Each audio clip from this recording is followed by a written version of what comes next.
किसी भी अष्टमी तिथि को 12 महीने में शुक्ल पक्ष कृष्ण पक्ष की अष्टमी तिथि पड़ती है।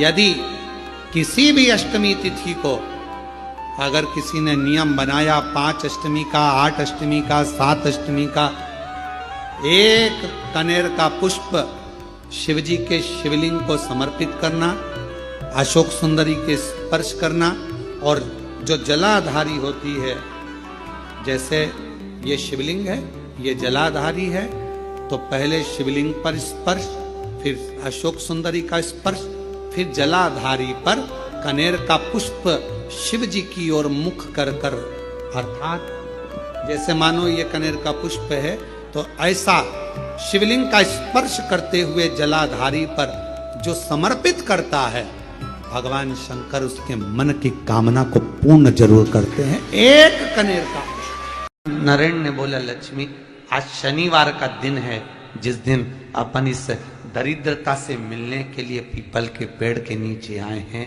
हिंदू धर्म में ये दिन पीपल के वृक्ष के लिए पूजनीय होगा। जो भी शनिवार के दिन पीपल के वृक्ष की पूजन करेगा, दूध चढ़ाएगा या मिष्ठान का भोग लगाएगा, लक्ष्मी और नारायण उसके घर में प्रवेश कर जाएगा। लक्ष्मी और नारायण उसके घर में प्रवेश करेगा, इसलिए नियम बनाया। कौन से दिन का? शनिवार। लक्ष्मी जी बोली, नारायण आपने तो एक दिन का वार लिख दिया। शंकर जी ने 7 वार बनाए हैं, रविवार, सोमवार, मंगल, बुध, गुरु, शुक्र और शनि। ये शिव जी ने बनाया।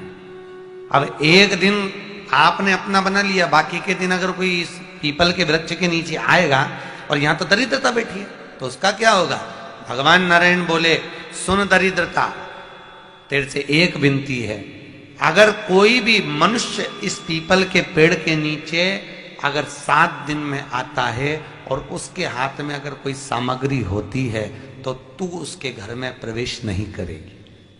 नियम है पीपल के वृक्ष का, या तो पानी का लोटा लेकर जाओ, कुंकू का चोपड़ा लेकर जाओ, शक्कर लेकर जाओ, या पेड़ के नीचे चींटी को डालने के लिए आटा ले जाओ, पर खाली हाथ पीपल के वृक्ष के नीचे कभी मत जाओ, कभी नहीं। खाली हाथ जाओगे तो दरिद्रता तुम्हारे घर में प्रवेश करेगी। दरिद्रता उठकर खड़ी होकर बोली, नारायण तुमने अपनी मनमानी करी है, एक दिन मुझे भी मेरा चाहिए। भगवान ने कहा, बोल कौन सा दिन चाहिए? दरिद्रता कहती है, रविवार के दिन इस पीपल के वृक्ष के नीचे मैं दिन भर नृत्य करूं, इसमें रहूं, और जो यहां आए रविवार को मैं उसके घर में प्रवेश करूं। भगवान ने कहा, ठीक है। दरिद्रता, रविवार का दिन एक ऐसा दिन रहेगा जिस दिन तू इस पीपल के वृक्ष के नीचे नृत्य करेगी, और जो आएगा इस पीपल के वृक्ष के नीचे तो उसके साथ प्रवेश करेगी। मैंने तुझे वर दिया। इसलिए हमारे यहाँ केवल पीपल का वृक्ष अगर दीवार में भी लग जाता है ना, किसी की फैक्ट्री की दीवार में, किसी के घर की दीवार में पीपल का वृक्ष अगर लग जाता है, पीपल का पौधा लग जाता है, उसको कितना भी तोड़ लो वो वापिस लग जाएगा। फिर तोड़ोगे फिर लग जाएगा। अगर पीपल के पौधे को तोड़ना है तो केवल रविवार का दिन एक नींबू, एक मिर्ची और बमूल का कांटा, ये 3 चीजें रखने के बाद में आधे घंटे बाद रविवार के दिन पीपल के पेड़ को उखाड़ कर फेंक दो। दूसरी बार कभी पीपल दीवार में लगता ही नहीं, कभी नहीं लग सकता। केवल एक रविवार का, केवल एक संडे, इतवार का। घर में दीवारों पर अगर पीपल लग भी गया है, इसलिए पीपल के वृक्ष को उखाड़ने का, अगर घर में पीपल लगा हुआ है या पीपल का पौधा हमारे घर में लग गया, उसको उतारना, निकालना, लगाना, तो पीपल के वृक्ष को अगर निकाला जाता है तो रविवार के दिन, और अगर पीपल के वृक्ष को कहीं लगाया जाता है तो सोमवार के दिन या मंगलवार के दिन, बुधवार के दिन, इन दिनों में लगा सकते पीपल के वृक्ष कहीं लगाना। शनिवार का दिन एक ऐसा दिन होता है जिस दिन पीपल के वृक्ष को कहीं जाकर लगाया नहीं जाता, क्योंकि शनिवार के दिन पीपल के वृक्ष के नीचे लक्ष्मी रहती है। हम अपने हाथों से अगर पीपल का वृक्ष किसी दूसरी जगह पर शनिवार को रोपित करते हैं तो हमारे घर की लक्ष्मी अपने घर से छिन्न होकर चली जाती है।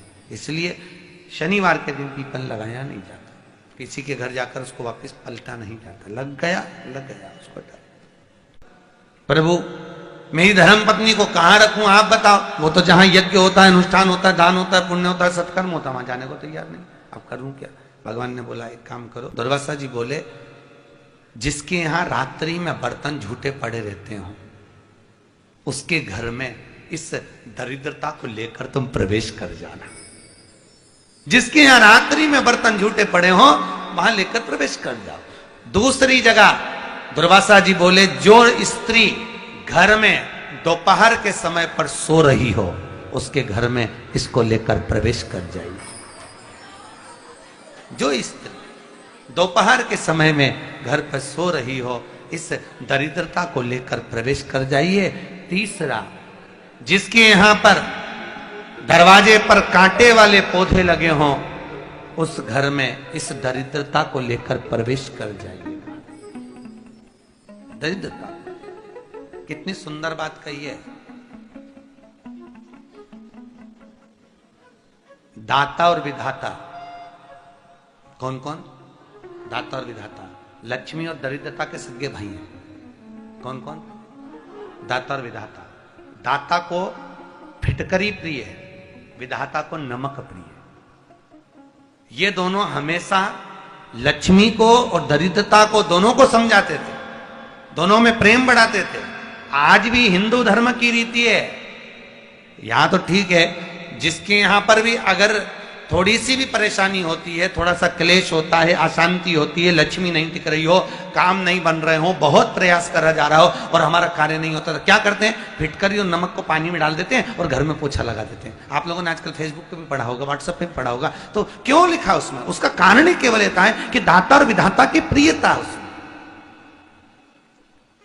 माता ख्याति के जो 4 बच्चे हुए, इसमें जो 2 लड़के हैं, दाता और विधाता, उसकी प्रियता, उसकी पूर्णता। अब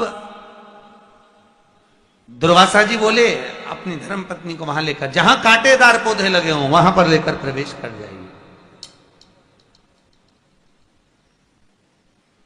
कांटेदार पौधों में उस दरिद्रता का निवास हो गया। कितना विचित्र कथा यहां वर्णन करी है। श्रीमद् भागवत के अंतर्गत जो वर्णन किया कि मृत्यु निश्चित है। और शनि महाराज का भी पांव टूट गया था। टूटा था कि नहीं टूटा था? जो अपनी माता संध्या को लात मारी थी, शनि महाराज ने लात मारी तो पांव टूट गया। शनि महाराज की आंख में आंसू। देवर्षि नारद के पास है, नारद जी मेरा पांव टूट गया, मैंने अपनी मां को लात मारी। नारद जी बोले, तू तो द्रोषी है, तूने अपनी माता को लात क्यों मारी? कुछ करिए। कोई देवता नहीं अपनाया। तब भगवान नारद जी ने कहा, शंकर जी के शिवलिंग की स्थापना कर, उसकी पूजन कर। जहां काशी विश्वनाथ के मंदिर आप लोग जाते हो, जिस विश्वनाथ का दर्शन करते हो, ये काशी का विश्वनाथ का प्राण प्रतिष्ठा शनि महाराज ने करी थी।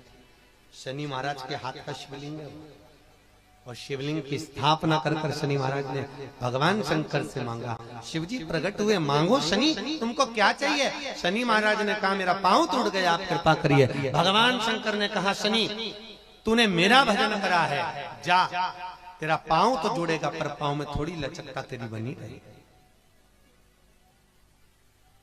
दुनिया के लोगों को शनि लगता है और शनि को शंकर लगता है। दुनिया के लोगों को शनि लगता है, शनि को शंकर। इसलिए आज भी नियम है कि काशी विश्वनाथ का नाम लेकर एक काजल की डिब्बी को लीजिए। अगर किसी को शनि लग गया हो, कोई प्रॉपर्टी का काम कर रहे हो, कोई व्यापार करते हो और व्यापार नहीं चल रहा, बहुत अड़चने आ रही है, कोई ना कोई परेशानी पे परेशानी आ रही है, एक काजल की डिब्बी लो, काजल की डिब्बी लो, काशी विश्वनाथ का नाम लो और 21 बार उतारो, और उतार कर किसी पेड़ के नीचे तक खड्डा खोद कर उसको दबा दीजिए। आपका काम यूं सफलता की ओर बढ़ना चालू हो जाएगा। शनि की कुदृष्टि समाप्त, 7.5 ढैया समाप्त, परेशानी नहीं। शनि की जो पत्ती होती है,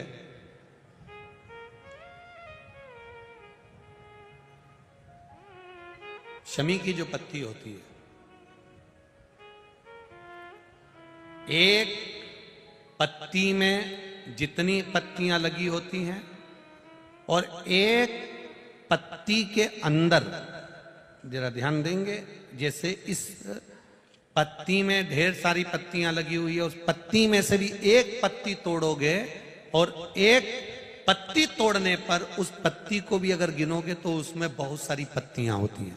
आज प्रयास करना, अगर कहीं आपको शमी की पत्ती मिले तो जैसे ये पत्ती, इस पत्ती को तोड़ा गया, इस पत्ती में से एक पत्ती निकाली गई और एक पत्ती निकालकर आप धीरे से रखना, उसमें भी बारीक बारीक बारीक बारीक बारीक बारीक बहुत सारी पत्तियां नजर आती हैं। शिव महापुराण की कथा कहती है, जो सोमवार की अष्टमी हो या प्रदोष का व्रत हो या 12 महीने की शिवरात्रि हो या किसी भी दिन प्रदोष काल के अंतर्गत शंकर भगवान को एक शमी का पत्ता कोई भूलवश भी समर्पित कर देता है तो जितनी एक पत्ती में पत्तियां होती है और उस पत्ती के अंदर भी एक पत्ती को तोड़ने के बाद जितनी पत्तियां होती है उतने जन्म मृत्यु लोक में मनुष्य के नहीं होते। 84 लाख योनियों में से वो योनियां कट जाती हैं और देव योनि प्राप्त हो जाती। एक शमी पत्र की इतनी महत्वता है, एक शमी पत्र। महाराज आज भी नियम है, अगर किसी लड़का लड़की का शादी होने के बाद अगर तलाक हो रहा है,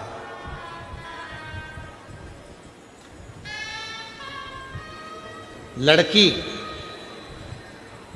और लड़के का यदि तलाक हो रहा है और दोनों का अगर कहीं ना कहीं थोड़ा बहुत भी स्नेह है और उसमें से अगर दो में से कोई एक ने भी ठान लिया कि मुझे तलाक नहीं चाहिए, मेरी धर्मपत्नी के साथ मुझे रहना है, या पत्नी ने ठान लिया कि मुझे मेरे पति के साथ रहना है, मुझे तलाक नहीं चाहिए, और पति तलाक लेना चाहता है किसी परिस्त्री के चक्कर में, किसी दूसरे के कहने पर, परिवार के कहने पर, या लड़की तलाक लेना चाहती है किसी दूसरे के चक्कर में, किसी परिवार के कहने पर या किसी अन्य व्यक्ति के कहने पर, और वो नहीं चाहता कि तलाक हो, लड़की नहीं चाहती कि तलाक हो, तो आज भी एक नियम है महाराज जी, आप अगर कर कर देखेंगे, आपके अगर कोई परिचित में अगर किसी का तलाक हो रहा है, छूट रहा है, संबंध खत्म हो रहा है, तो आज भी महाराज श्री हरि और हर इन दोनों का साझा कर कर यदि नंदी से लेकर भगवान शंकर के शिवलिंग तक, नंदी से लेकर भगवान शंकर के शिवलिंग तक एक मौली, मौली को आप लोग क्या कहते हैं गुजरात में? वो मौली जो हाथ में बांधते हैं उसको क्या बोलते हैं गुजरात में? नाड़ा, लच्छा, मौली, जो लाल पीला धागा होता है ना जिसको हाथ में बांधते हैं पूजन के टाइम पर, तो वो लच्छा, वो नाड़ा, वो मौली जो है वो जो बांधने वाला है, नंदी का जो एक चरण खड़ा हुआ है, बाकी का चरण एक आगे का नीचे दबा हुआ है, पीछे का चरण भी दबा है, पर एक नंदी का चरण ऊपर है, उस चरण से लेकर भगवान शंकर के शिवलिंग तक एक सूत्र को बांधा जाए और उस सूत्र को 7 जगह पर बेलपत्र रखकर उठा लिया जाए, और उठाने के बाद में किसी भी बेलपत्र के वृक्ष के नीचे वो 7 बेलपत्र समर्पित कर कर वो धागा लेकर 7 परिक्रमा अगर बेलपत्र की करी जाए और जिससे संबंध टूट रहा है उसी से वापिस प्रेम बढ़ाया जाए, तो वो स्मरण कर कर अगर 7 परिक्रमा उस धागे के साथ में कर कर हाथ में अगर बांधा जाए तो कितना भी दम लगा ले कोई व्यक्ति तलाक हो ही नहीं सकता। स्नेह बढ़ेगा ही, प्रेम बढ़ेगा ही, वो टूट नहीं सकता, उसको तोड़ा नहीं जा सकता। पर उसमें एक काम आपका भी चाहिए, आपकी वात्सल्यता, आपका प्रेम, आपकी करुणा और आपकी अच्छी सोच, अच्छे विचार, ये सब तो होगा, और साथ में अच्छे विचार होंगे, अच्छी सोच होगी, अच्छी करुणा होगी, अच्छी वात्सल्यता होगी, अच्छा स्नेह होगा, अच्छा प्रेम होगा, अच्छा मन होगा, तो ही तो सब श्रेष्ठ होगा, तभी तो श्रेष्ठ होगा। स्नेह को बढ़ाए, प्रेम को बढ़ाए। शिव कथा कह रही है, आप लोगों को मालूम है कि नहीं मालूम वो हमको नहीं पता, पर जब किसी शिवलिंग की प्राण प्रतिष्ठा होती है और सामने जो नंदी बैठता है, उस नंदी से शिवलिंग तक एक सूत्र जमीन के अंदर दबाया जाता है, जिसको सोमसूत्र भी कहते हैं। एक सोने का तार, चांदी का तार या तांबे का तार या पीतल का तार नंदी से लेकर शंकर भगवान की शिवलिंग तक उसको स्थापना के समय पर भूमि में उसको दबा दिया जाता है। शिव से नंदी तक के बीच, शिव नंदी। कई लोग पूछते हैं, गुरुजी इस तार का इतना महत्व क्यों होता है? क्या कारण होता है कि इस तार को दबाया जाता है, इस सोमसूत्र को लगाया जाता है? आखिर इसका इतना महत्व क्यों होता है? क्या कारण है इसका? इसका कारण केवल एक होता है कि यदि मान लो कोई व्यक्ति शंकर भगवान के शिवलिंग में जाकर जल नहीं चढ़ा पाया, कोई शंकर जी के शिवलिंग तक नहीं पहुंच पाया, और मंदिर के बाहर से भी अगर वो निकल कर चले गया और उसके मन में कोई कामना आ गई, तो वो नंदी के कानों में पड़ जाती है और नंदी उसको शंकर भगवान तक कह देते हैं और व्यक्ति का कार्य सफल होना प्रारंभ होता है। सूत्र की इतनी प्रधानता, सूत्र की इतनी महत्व। बोल बम का नारा है, जम के बोलो जरा, बोल बम का नारा है श्री शिवाय। उस सूत्र का इतना महत्व।